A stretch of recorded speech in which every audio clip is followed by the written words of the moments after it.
দর্শক, ভারত আমাদের বন্ধু দেশ, আমাদের প্রতিবেশী দেশ ভারত। আজকে আপনাদের এমন একটা ঘটনা আমি আপনাদেরকে শোনাবো। দেখেন, ভারত আমাদের সবসময় বলে আসতেছে, ভারত আমাদেরকে সহযোগিতা করতেছে। 71 সালে যুদ্ধের সময় আমাদের সহযোগিতা করছে। সবকিছু সবসময় আমাদের প্রতিবেশী দেশ, বন্ধু দেশ। আমাদের দীর্ঘ 16 বছর পর্যন্ত একটা সরকারের সাথে আতাত করে দেশটারে তছনছ করে দিছে।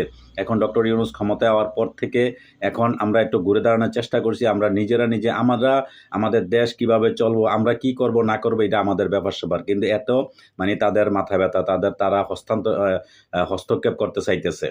তো আপনারা জানেন, কিছুদিন আগে যে F-17 যে যুদ্ধ বিমান পাকিস্তান থেকে বাংলাদেশ কেনার জন্য সবকিছু প্রস্তাব সবকিছু রেডি হয়েছে। এখন ভারত কি করছে, পাকিস্তানের হুমকি দিতেছে।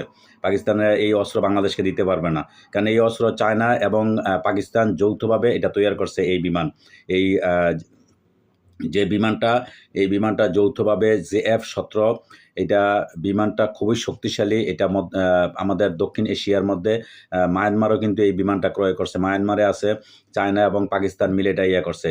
এখন বাংলাদেশে যদি এটা ক্রয় করে, তাহলে ইন্ডিয়ার সাথে আমাদের কি হবে? ইন্ডিয়ার সাথে কথা বলার মতন একটা চোখে চোখ রেখে কথা বলতে পারবো। আমাদের নিজের যে অধিকার নিয়ে আমরা কথা বলতে পারবো, যাতে এটা করতে না পারি, আমরা যাতে দুর্বল হয়ে থাকি, তাদের কাছে যেন আমরা নমনম করি। সেই জন্য তারা কি করতেছে, তারা চায় না যে এই বিমানটা আমরা ক্রয় করি। এই জন্য পাকিস্তানের হুমকি দিছে। দেখেন পাকিস্তানের কি বলছে। পাকিস্তান থেকে যে F-17 কেনার চুক্তি বেচতে দেওয়ার হুমকি ভারতের। ভারত পাকিস্তানের হুমকি দিছে যে এটা কখনো বাংলাদেশের কাছে বিক্রি করা যাইব না। ভারত বাংলাদেশের যে F-17 কেনার চুক্তি বেচতে দিতে হুমকি দিচ্ছে বলে দাবি করেছে পাকিস্তান প্রতিরক্ষা বিভাগ। তাদের সামাজিক যোগাযোগ মাধ্যমে এক্স অ্যাকাউন্টে একটি পোস্টে এই বার্তা শেয়ার করে।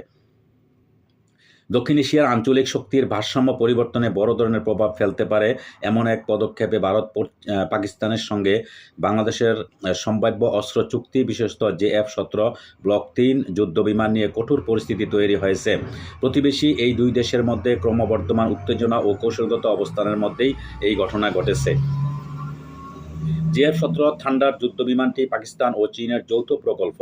এটি আন্তর্জাতিক বাজারে জনপ্রিয় হয়ে উঠেছে। নাইজেরিয়া ও মায়ানমারের মতো দেশ ইতিমধ্যেই এই যুদ্ধবিমান ক্রয় করেছে। বাংলাদেশ যদি এই বিমান কিনে, তাহলে এটি দেশের বিমান বাহিনীকে শক্তিশালী করবে এবং দক্ষিণ এশিয়ার সামরিক ভারসাম্যকে উল্লেখযোগ্য পরিবর্তন আনতে পারে। ভারত অনেকদিন ধরে প্রতিবেশী দেশগুলোর সঙ্গে পাকিস্তানের প্রতিরক্ষা সহযোগিতার বিরোধিতা করে আসছে। বিশেষ করে 2009 সাল থেকে দিল্লি এই বিষয়ে বিশেষ সতর্ক।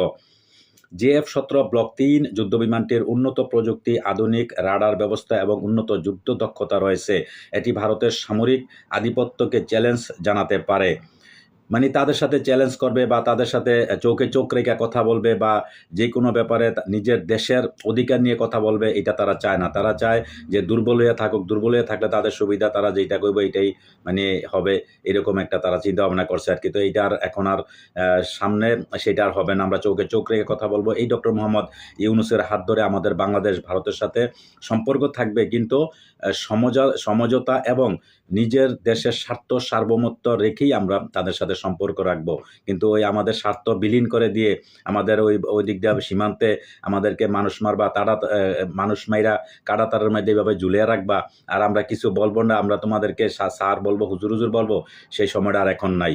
তো যাই হোক দর্শক, আজকে এই পর্যন্ত। ভালো থাকবেন। আমরা অস্ত্র কিন্তু আমরা ক্রয় করব, আমরা অস্ত্র অবশ্যই কিনবো। আমরা এই তাদের যে রক্তচক্ষু, এগুলো আমরা কোনো কিছু আমরা ভয় করি না। আমরা ভয় করার কোনো কারণ নেই, কারণ আমাদের এটা একটা স্বাধীন সার্বভৌমত্ব দেশ। আমাদের অধিকার নিয়ে আমরা কথা বলবো, আমাদের অধিকার নিয়ে আমরা বাঁচবো, আমরা অধিকার নিয়ে আমরা লড়াই করব। এক ফোঁটা রক্ত থাকা পর্যন্ত ভারত আমাদেরকে যে শোষণ করবে, বা ভারত আমাদের সীমান্ত দিয়ে এক মুঠ মাটি নিয়ে যাবো, সেটাও আমরা দিতে দেব না। তো যাই হোক দর্শক, আজকে এই পর্যন্তই। ভালো থাকবেন। আল্লাহ হাফেজ।